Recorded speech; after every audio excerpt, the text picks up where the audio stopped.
Okay, welcome everybody to another edition of Mind-Boggling Concepts in the Torah. Remember, as per usual, don't get too close to the microphone. We don't want to spread any of those diseases and put down any sharp objects. So we are racing ahead line by line through the Torah, and we're up to verse 3. Right? You don't want to go too fast. Don't lose anybody. It's a little joke. Okay, rabbi joke. Okay, so anyway, we got to have a sense of humor. But verse 3, Yom Elokim, and God said, Ye or, let there be light. Ye or, and there was light. Elokim et or, God saw the light, it was good, and God divided between the light and between the darkness. And God called the light day, and the darkness he called night. It was evening, it was morning, Yom Echad, the first day, or one day, to be accurate.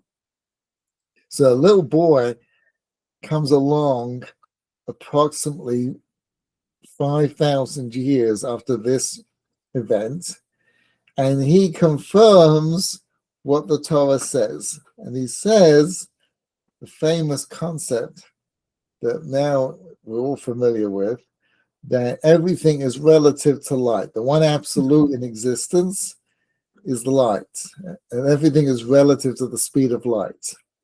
Light is the fastest thing. Can't go faster than the speed of light. Not sure quite why. But anyway, that's how it works. So, which is what the Chumash is coming to tell you in this verse number 3. In the third verse, on the first day, God creates light. So the Midrash comes along and explains that the very last thing that God created was, anybody? The last thing he created? Yeah. According to the Chumash, there's Chazal, there were other things as well. They slipped in. But the very last thing he created was... Supposedly the human being? Human being, very good. Ding, ding, ding, ding, ding. Right? Human being. So the Talmud asked the question, why was a human being created last? That's not proper. That's not appropriate, because there's a concept in the Torah, which is a concept of existence, that the most important thing comes first. Right? So a Kohen comes before a Levi, before a regular Jew. King precedes everybody else, a Kohen Gadol, etc., etc. Right? Importance. Who comes first is the most important. So the human beings, the purpose of creation, the value, which is going to see that this is one of the arguments that the snake makes to Hava. When he says you're not going to die, what does he mean? He means that God created the whole entire universe, everything just for you. You are the pinnacle of existence. It can't possibly be that for eating a little piece of fruit that you're going to die. Right? Can't possibly be. God's not going to kill you. Right? That was the argument that the snake made. But it's true to a certain degree, right? Because the soul never dies, just the body does. Well, that's going into. We're going to digress a little bit here, and I hate to digress. And we love to make you digress. Yeah. So the mistake that Hava made was that she told the snake that it wasn't a consequence, it was a punishment. In other words, when God said, don't eat from the eights of dust because you'll die, there immediately sprung a question. You had to decide one way or the other. When God said you're going to die, is it a consequence of eating the fruit? Meaning, don't eat the poison, the rat poison, because you'll die. Is it a consequence of the rat poison, or is it that the parent, in this place, God, is going to kill you? That's the question. So Hava assumed it meant that God's going to kill you. It wasn't a consequence. It wasn't rat poison, right? That's how the snake showed her that God wasn't serious, because the Midrash says that he pushed her against the tree and nothing happened. So you said, you see, if God was going to kill you, and God's everywhere and he knows everything, then he doesn't really care that much. It's not that important to him. He's not going to kill you, because she touched the tree and nothing happened. You know, this sort of reminds me of a lesson you taught us a while back with Moshe, that like when something weird happens, the best thing to do is say, hey, what's going on? Why is this weird thing happening? What's the weird thing happening? The weird thing is she touches the tree and nothing happens. Right. So Right. there's a weird thing. So the snake comes and explains it to her. God doesn't, you're too important in the eyes of God. God's not going to kill you. The whole thing is just so strange. Why? Where is Adam at this point? Why are you having a conversation with a snake that talks? Okay, that's true. That's another. That's the whole thing is weird. I mean, we never stop to think about how weird it is because we're so used to the story. No, the snake was a Tesla robot. A Tesla robot? Yeah. See, Elon I'm not Musk, having conversations with Tesla robots, that's for sure. I don't know. You know, I use AI quite a bit, and you can easily get fooled. It's very clever into thinking you're talking to a real person. Yeah, my son recently played with it. Yeah, and he was having a bit of fun. Right, when you're typing into it, you sort of say things that, you know, like, please, thank you, you know, can you, would you mind, you know, you say things like you wouldn't say to if it was just a pure machine. But you get the way it relates to you, and this isn't typing and a robot. But anyway, the snake was meant to be, and we were meant to have a Tesla robot. That's how God created. The snake was meant to be the personal servant of every human being. So you would have a snake, and it would, you know, you tell it what you wanted for dinner, and do the laundry, and you know, and you'd be sitting around reading poetry. Okay, so what do we do? Have pontifications about spirituality with snakes when they're supposed to be our servants? Like, who does that with their servant? That's what you're supposed to do. But the snake had other ideas, and that's what I'm saying. Isn't that strange? Based on what you're saying, isn't it strange for Hava to be having this conversation with someone that's supposed to be her servant? She should be telling him, you know, go make me dinner. That's true, but the snake is clever, and it managed to wiggle its way into intriguing Hava, to put it mildly. So Hava couldn't help herself. They were set up. This is a total setup. Where's Adam in the whole scenario? That's true, as it tells us, but we digress. The point is that the snake says you're the point of the pinnacle of existence, and God's not gonna kill you. The mistake was, it wasn't a punishment, it was a consequence. It really was rat poison. Mm-hmm. Mistake. Hava made a mistake there. So she believed the snake when the snake was saying it's a punishment? No. She had that idea herself? No, she told the snake that. That's what she told the snake. So that's why he was able to manipulate her, because she's already with a wrong belief. Is that how the Yetzer Hara always gets us, through some wrong belief? That's absolutely true. That's the job of the Yetzer Hara, is to point out your mistaken views or values so that you can fix them. That's exactly the job. Oh, so he becomes a different kind of servant. That's right. Oh, I never thought of it this way. And I've learned this like first paragraph or so with you, I don't know how many times. All right, well, when we get into the snake, we'll see it more clearly. But anyway, but that's the point of the snake. The snake says that you're the most important. You know, if you think the whole universe is incredible, it's all only created for you. So God's not going to kill you because you ate from a piece of fruit. That's ridiculous. And by the way, that's the argument that every child goes through. When a child is born, the relationship it has with its parent is of oh, Judith wants to join us. Okay. Hey, Judith. Welcome. Leslie, can you hear me? I apologize. I was trying to get to you another way, and that didn't work, and then I saw the link. So thank you. Okay, just to let you know, you're being recorded, so don't say anything Oops. nasty about it. Thank you. Okay, so anyway, so we're talking about this, the verse number 3.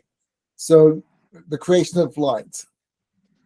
So we digress. We're talking about the snake. The snake tells Hava that she's so all children, they're born into a parent. So the relationship between a child and a parent is overwhelming awe. That you're obviously the provider of everything to the child, and your abilities and your relationship and everything you do for them is so all-encompassing. They can't think outside of your conversation to them. Like you have incredible sway. It's overwhelming. And at some point, the snake talks to them, and they realize you're not going to kill them. You might traumatize them, but you won't kill them. So that's really what's going on, is they realize that when you say something, you don't mean that it's bad.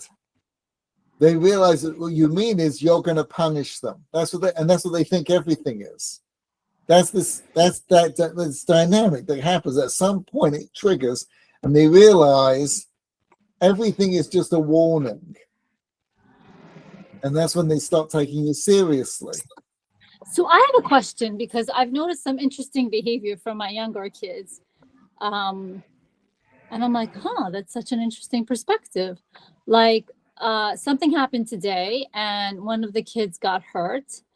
And now you know it's a she, never mind.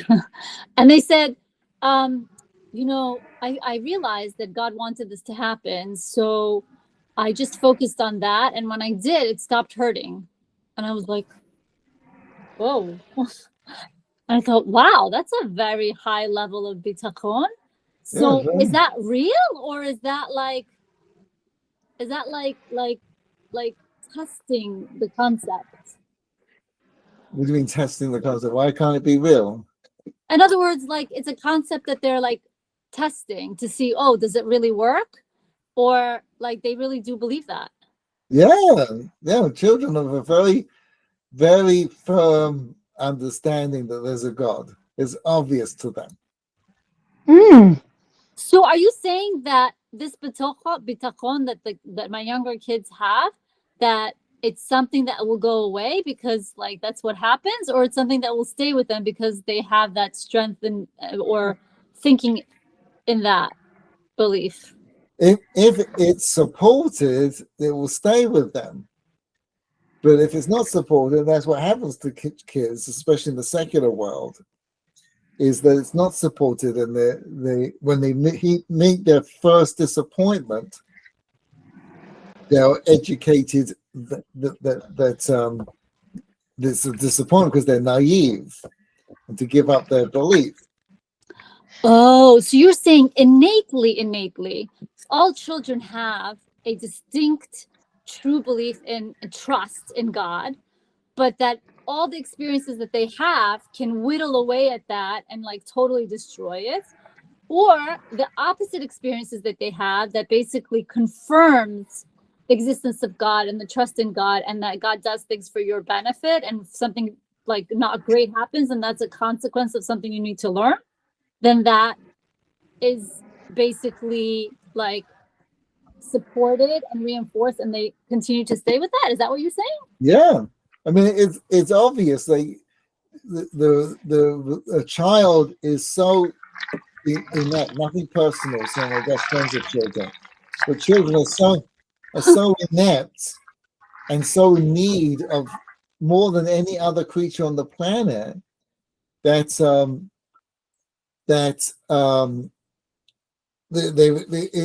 existence is complete trust. They can't function. They open their mouths, someone puts some food in there. It's like for the longest time. So it's clear to them that they have to, that there's something looking out for them. It's innate. They don't have words for it.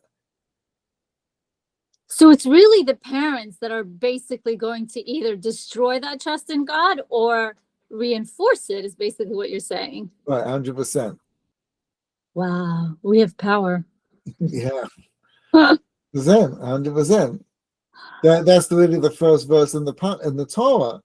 The first verse is we did this, that there's no introduction. The introduction comes from the parents, because the authority of the parents in pointing the right direction to them and giving them the introduction to the Torah makes all the difference in the world. So then my question is going to naturally be, if kids are like that, where they have trust and belief in God naturally, how is it that Hava has this mistaken belief that they're going to die as a punishment rather than as a consequence?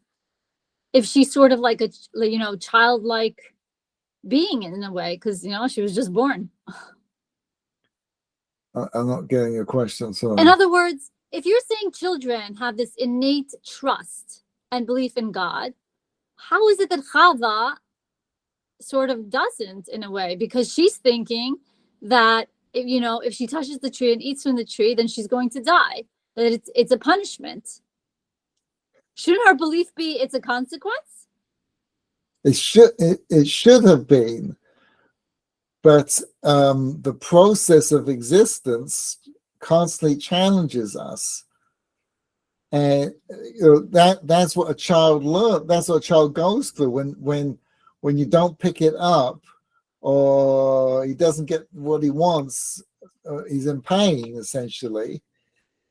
That child is challenged at that point. Is God on my side or not?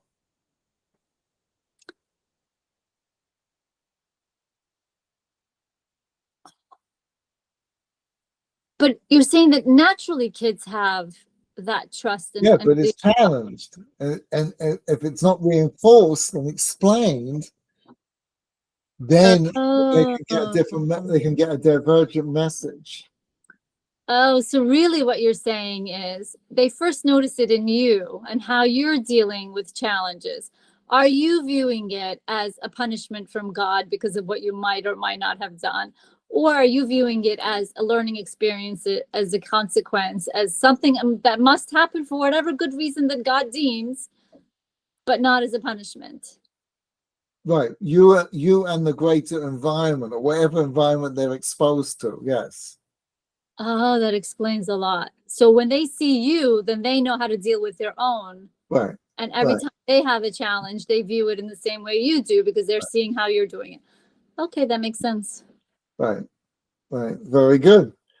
So getting back to our third verse now. So the Talmud asks, wise man created last? Because it's the most important. Right. So the Talmud says is to give him a humility, because a worm was created before him or her, before man. The process of creation, worms came before us. So don't think of yourself as such a big almighty thing, right?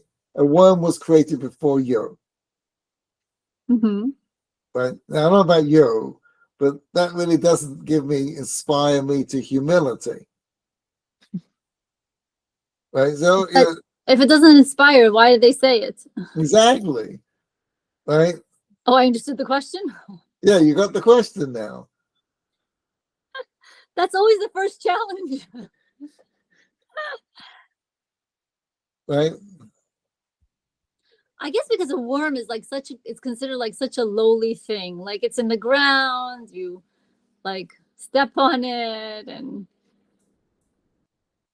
I don't know. I guess it's considered a lowly thing, but yeah, well, you're right. But why would that cause humility? Why not something else? Why not compare it to the ground?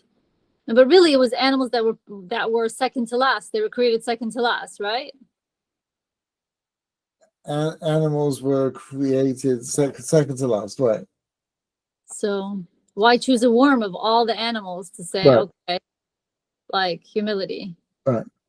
I guess because the worm is like sort of like an ant, like they just do their job, they aerate the soil and make it, good for planting and whatnot. It's a very humble job. They're just like constantly working at it.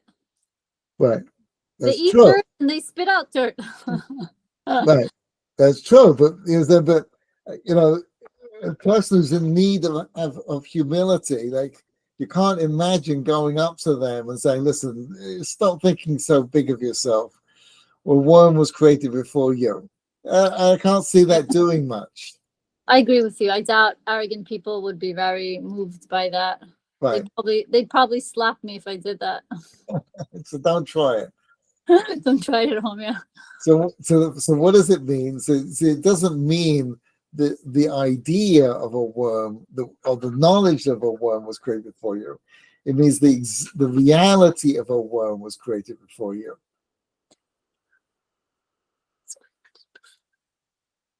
I don't understand what you mean.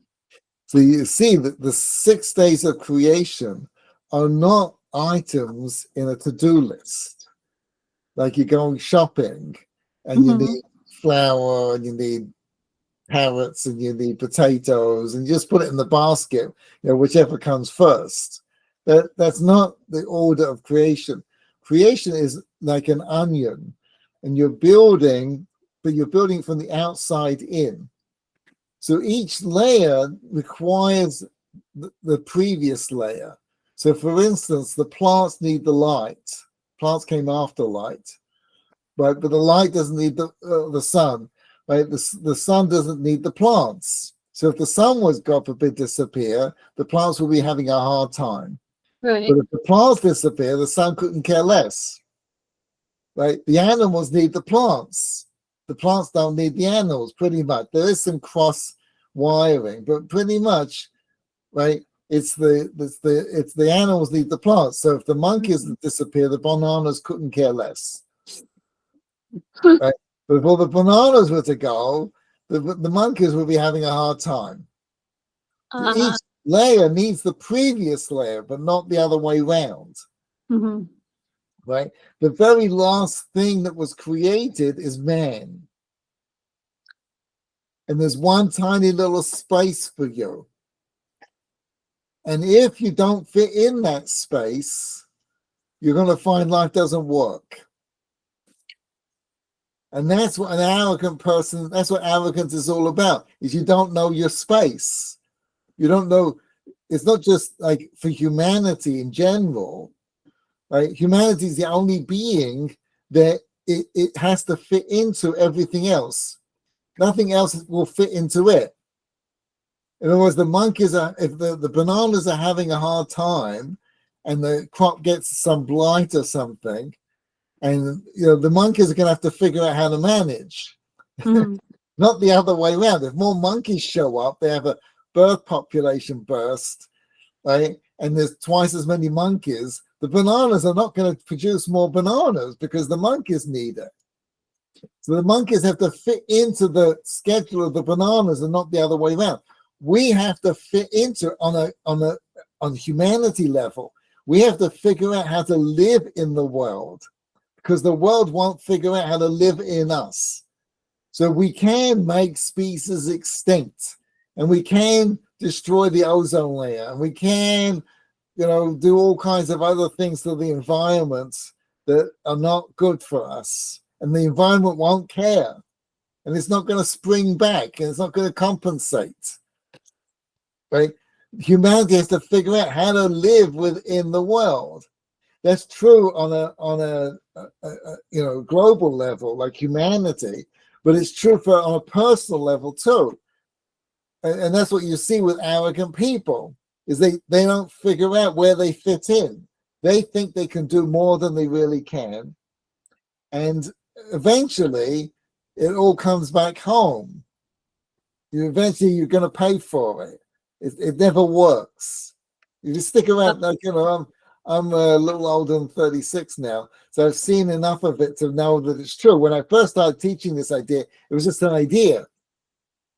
But now I'm old enough to recognize, like, I see it enough times. Arrogance is not just like the, in the movies, right? The, Al Capone characters, the silly Disney characterizations of arrogance. That is arrogance, but it's not the arrogance that really is that we all have to struggle with. It's the arrogance of not knowing who you are or where you fit in. What you're basically saying, if I understand correctly, is that God created you for a purpose and a mission, and he gave you certain abilities, skill sets, etc., to do a specific jobs. And not doing that is also arrogance. That's right. Rav Nach used to say, anybody who says I can't do something is arrogant. Who are you? Right. You're like saying, I know better than God. I know better than God, exactly. So even the mishugas of like gender change mishugas is a level of unbelievable arrogance. Totally. But preying on very vulnerable people. That's why that's exactly what you nailed it. That's why this movement is also incredibly anti-Semitic. Of course, any ism, right? Because it's all against God. It's against God. And who are the people that stand for God? Are the Jewish people. So because these people, the woke movement and all the other idiocies, socialists, and the same thing, is they don't want to accept reality, because reality is God. It's almost like they're trying to sell you a fantasy, and you're like caught up in this fantasy of what they're saying because you really don't want to deal with the reality. Like, not you, I'm saying like the people that get caught up in it must like not enjoy reality, and are easily swayed. That's right. Exactly.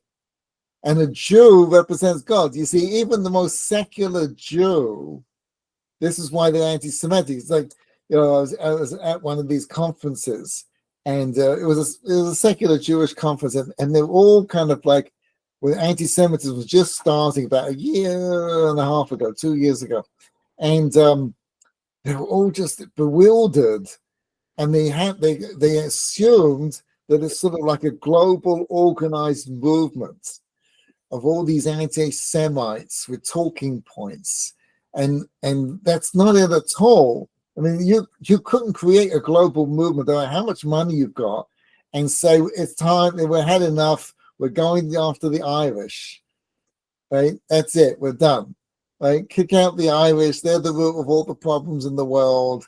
No matter how much money, it's just not going to happen. But all across the world, on a dime, out of the blue, came this incredible, in every country, this incredible anti-Semitism. What is it that's been brewing in their minds for all these years that finally culminated on October 7th? And it was, they can't stand Jews, because a Jew thinks in terms of absolutes, despite what you might hear from what they call progressives and what they call it, inclusion and all these kind of ideas. But a Jew believes in absolutes, meaning there's an absolute truth. If we reason together or think or investigate or study or be honest, we can come to an absolute truth. It might be a secular Jew who wouldn't know God if he fell over him, or it might be doesn't know the Torah if he looked at it, but he knows there's an absolute truth. A Jew is committed to the absolute truth, and they talk like that, and that's what they hate, because we want to have our own truths. We'll create a new reality, boys and girls, and all the others. It's all just forget reality. We'll create our own reality. and so those people, they hate the Jews because the Jews say you can't do such a thing. It doesn't work. Right. And as soon as you tell somebody like that, they're coming after you. They're coming after you. It's called hate speech, and they're all kinds of like crazy. The Jews were caught off guard completely because, they, we can prove that they came and raped and killed and butchered Jews on October 7th. They go, no, it didn't happen. Didn't happen. It's all fake. You mean we were surprised by the fact that they were in denial? The anti-Semites were in denial, right? The same way they denied the Holocaust. Yeah, that's what I'm saying. Like, if they're denying the Holocaust, why wouldn't they deny anything else? If they were denying the Holocaust, why wouldn't they? Why wouldn't they deny anything else? Why wouldn't they deny October 7th? If they denied the Holocaust, and there's so much proof, right? That's true. That's true. But you see, for the last 70 years, the Jewish people have been pushing, be open-minded and listen, and they've plastered the world with every Holocaust movie they could possibly dig up, every Holocaust story they could find.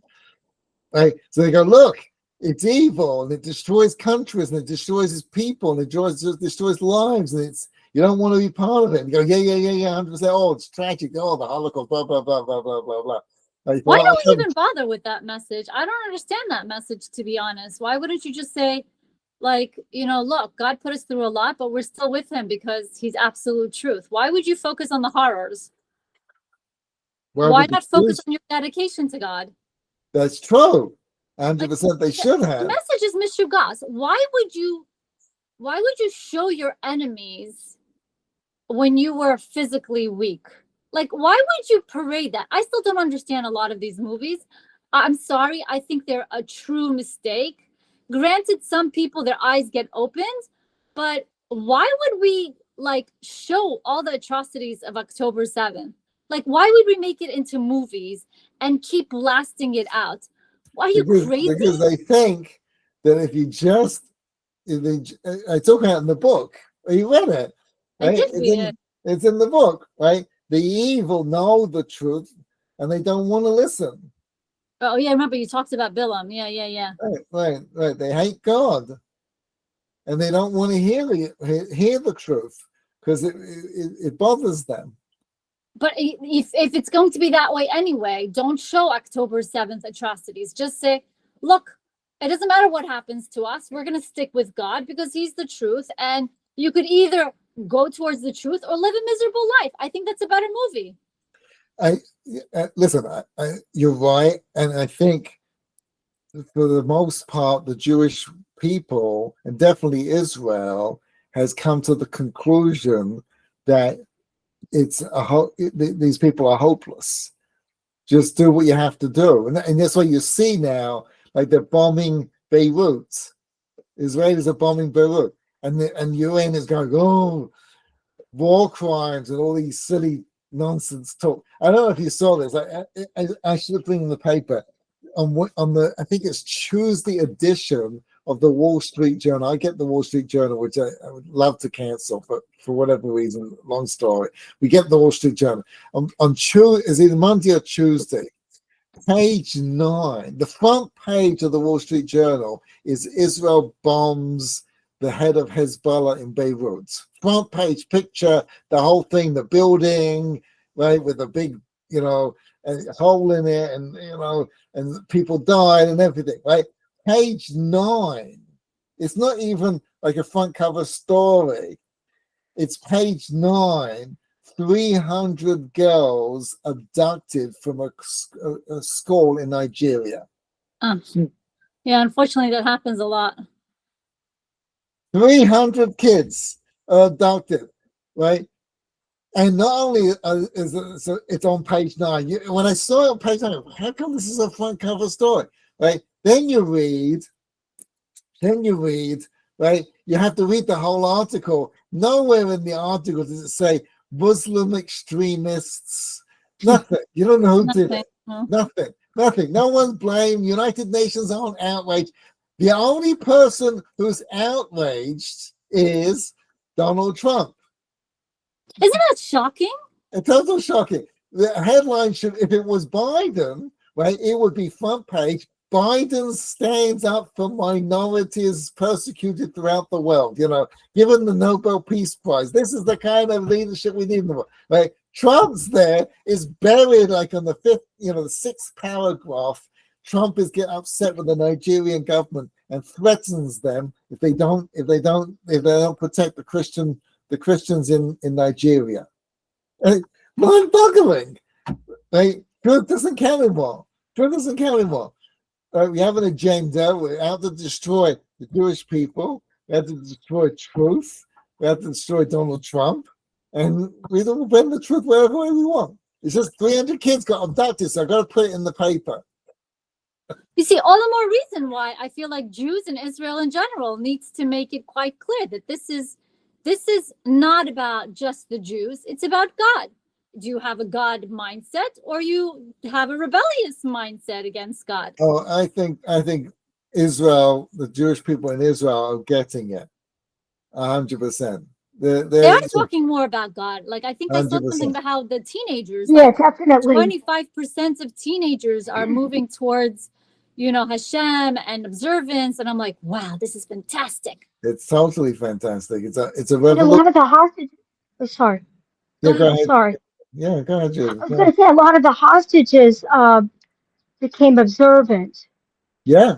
And they did Friday night with nothing. And I know one hostage fasted on Yom Kippur. How can you fast when you're already fasting? But you know what I'm saying. There was a great podcast. I'll try to find it and send it to everyone. Maybe you all already saw it, but about the things that happened in the tunnels to the hostages. Not just there was the horrors and stuff, but I'm saying the I can't think of Revelation or something. Like one fellow. We're in a different world, 100%. So getting back, the third verse is God creates light.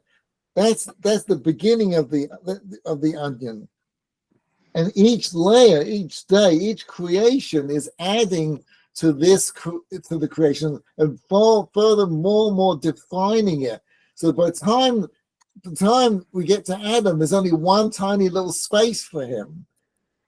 And you have to know your space, your place in life. Because a worm was created before. You've got to fit into the worm, because the worm won't fit into you. You've got to fit into life, into existence, because the existence won't fit into you.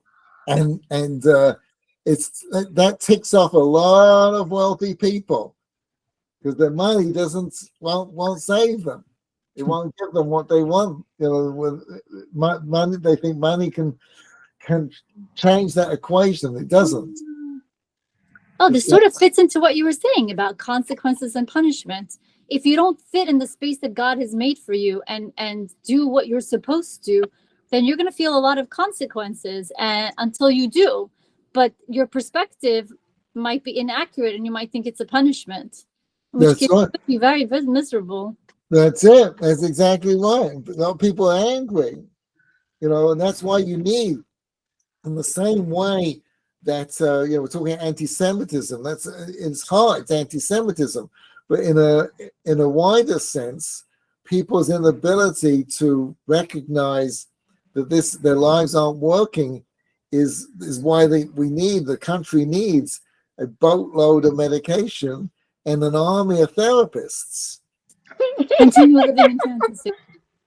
Right? Because people can't live in reality. They just can't handle the reality of existence. And we're just perpetrating this, as much as we're against socialism and the whole woke thing and everything, but secular existence itself is very dysfunctional. And it's just not working for people. So they're not coming to recognize their place where we're supposed to be. Maybe that's why there's so many isms right now. Yeah, absolutely. People are desperate. Their lives aren't working. They can't figure out why. It should be working because we're at the pinnacle of existence. Well, I'm actually in the middle of a new book, and I've got a whole chapter that we're at the end of history. I Oh, can what's hardly the title wait. of this book? Was that? Go ahead, Judith. Oh, I'm sorry. I said I was just going to say I could hardly wait. And also, I sent you the YouTube I was talking about, Rabbi. Okay, fantastic. I found it. So we're in the end of history because everything has been invented. There's nothing left to invent. All you can't get any better than existence we've got at the moment. Yes, for sure, you can make a smartphone smaller, and you can make a car that can fly, and you might be able to make an office chair that can give you a shower at the same time.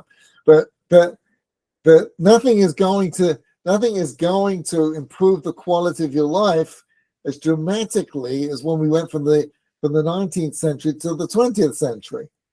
This is the pinnacle of existence. We just don't know how to handle it. Right, because we're so comfortable in some ways, right? Like so much of the machinery that like makes our lives easier, we've gotten to the point where like we don't know what to do with ourselves. And if we're not doing meaningful spiritual pursuits, then it's painful. Totally painful. We're in an immense amount of pain. We're at the end of history. There is nothing they're going to invent that's going to solve this problem. It was when I was a kid, I was at the beginning of the polio revolution. So I heard about it as a little kid. Thank God for the polio vaccine. Right? The polio was decimating to society. It was real. Today we've got nothing there's nothing that we got to solve this mystery, this problem. They figure out how to make cars that don't need gas is not an issue anymore. Like whether it takes gas or whether it's a battery is not going to change the fabric of your existence. There are no problems to solve. So I guess part of the reason that why everyone's so miserable is because we haven't really shown them that there's a path that would make them happy. Well, we don't know how to be happy. Yetzer Hara says this. That the 20th century really was a great, even though it improved the lives of both men and women, but women were the great benefactors more than men. Mm-hmm. Because a woman's life prior to the 20th century was backbreaking. Right? You didn't have internal washing machines and dishwashers and indoor plumbing. Okay. Let me put it on mute. Was very difficult. Hang on a sec. Oh, was very difficult. Sorry, I have to hold my mouth. Hello. Was very difficult. So men's lives too, right? Even when even if you had a desk job, it was very difficult. Life was very stressful, getting to work and everything else, right? And now we have a life of incredible amount of time. We get, even if you're working, you still can think. You can still we have such an abundance of time. And we just don't know what to do with it. Me included. We just don't know what to do with it. I remember my father came home from work. He was exhausted. Your father, Rabbi. What's that? I'm like your father. No. He's playing double duty right now. It's a whole nother level. By the time you came home, you had my father didn't have a horse. It wasn't that generation. By the time you got off the carriage and you walked the mile home, and you had to do all the chores of the house. You never had a vacuum cleaner. You didn't have chopping wood and milking the cow. All these different things that men had to be involved in too, and life was just a struggle. Not the complaining, but that's just what it was. By the time you got home, you were just gone. You just had dinner and you were asleep 5 minutes later. Mm-hmm. On top of the fact you didn't have electricity, so gas lighting, or even before that, candles. Mm-hmm. Right? You were just, you didn't sit and talk. Well, what do you think is how would you describe the Parsha? These conversations, right? Shabbos came along. Okay, so now you got, it's a different, you got something, right? But for the most part, people just did not have a life that we consider life. They had a great life. It was a great life when you're doing things like that. There were important things to further your family, and it felt good. But you didn't have a mental world. You didn't have a mind. You didn't have what we have today. I talk about in the book, right? People did not have the word disappointment. Your grandmother, or definitely your great grandmother, did not know what the word disappointment meant. No, my grandmother didn't either. Yeah, it just wasn't a word, right? Like, People no, you had to survive.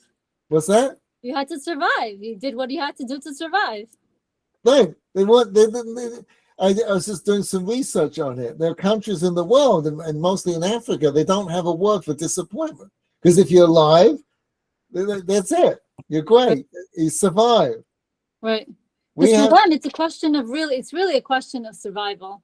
It's you don't have that luxury of this concept of disappointment. Right. We don't. It's a very modern emotion, and we don't know how to handle it. When you had 1 or 2 children die in childbirth, your next door neighbor died in childbirth, and your cousin died in childbirth. Right. Everybody was even. Everyone was what? Was kind of even in their suffering. That's right. You had a family intact. My goodness, you won the jackpot. Your sister is a single mom because her husband was killed by the Cossacks. You didn't complain. the goat was happy to be alive. You didn't complain that the goat dropped dead. Who cares? The goat dropped dead. There's a huge sickness. There's a real huge sickness. I remember my kids one time came home from learning with their rabbi, and the rabbi shared with them. I'm so glad he did this because I was working on this for a while. He shared with them how somebody was like playing video games for several days. I think it was like 3 days, wasn't eating, sleeping, whatever. And he died from just doing that. I was like, Baruch Hashem, his rabbi mentioned this because I've been trying to drill it into them that video games are so idiotic that you achieve nothing and you have nothing to show at the end of the day. And then what are those points? They're nothing. I used to force them to say when they were playing this game called Nitro Type. I would only let them play this one most often. That when they I have all this money to buy cars. I'm like, hello, I want you to say fake money and fake cars. I would harass them to say that because you can't think the mindset that you have real money and real cars. It's all fake. You have to remember it's fake. Right, 100%. But where does it come from? Because people don't know what to do with themselves. They just don't know what to do with themselves. The human mind can't sit still. Is it because they don't have exposure to something better, or is it because what is the reason? We don't have a sense of meaning. We don't have something meaningful in our lives that we want to pursue. I don't understand this concept because I feel like ever since I was young, I was always okay, what else I can be learning? What else? How can I be better? What else can I be learning? I don't. Where else could I volunteer? Right? Okay, so you're thinking in those terms, right? Doesn't everybody have to drive like that? Your terms too. In fact, I'm semi-retired now. I cut back my hours, and I was feeling kind of jittery. But it's oh my God, now I'm oh my God, how am I going to do all this? I've got a gazillion places to volunteer. And I want to, God willing, go to Israel for 1 or 2 months and volunteer. And I mean, the list goes on. I'm also going to work part-time and care for my mother. Yeah, my mother's has dementia. So thank you for your patience. So You did well. I don't know, Rabbi. I kind of enjoy all that time. I've had lots of interesting conversations with my kids at lunchtime, at breakfast, at dinner time. Yeah, no, that's great. A lot of fun. Yeah, no, 100%. Very relaxed. If you use it well, it's for sure. We live at a time that everyone else in history has been dreaming of. Right. Which is why I don't understand why my kids are like clamoring to go to school. I'm like why? You want your every second of your hour and days to be like scheduled to like, I don't know. Well, Whatever. they go to a great school. I mean, like you can't compare the school they go to the schools. Well, where do you live, Zita? We're in New Jersey. Lakewood? No, but that Okay. I don't know. I mean, the older kids, I get it. They definitely are enjoying school and they're getting a lot out of it. But I don't understand why my younger ones are like interested in it. Aside from the social thing, I don't really. If it was me in this day and age, that would be the only reason I would go, is for the social reasons. Because to me, it feels like very much like jail. It feels like Mitzrayim, quotas. You know, you got a 98 over here, you got a 73 over here, like quota. You must keep up with the quotas. That's what it feels like to me. I'm sorry. Maybe I'm a little too liberal. And like with work, with work, when to be there, what you need to do. All right. Well, listen, we really digressed here. That's We digress. I'm sorry. I kind of took off. Okay. I think I'm guilty too, Judith. Yeah, don't worry. Next Do week, you have please, ADD? number 2. Thank you, everybody. Thank you, Oh, Rabbi. I'm sorry. Yeah, thank you. Nice to meet you, Zita, and your husband.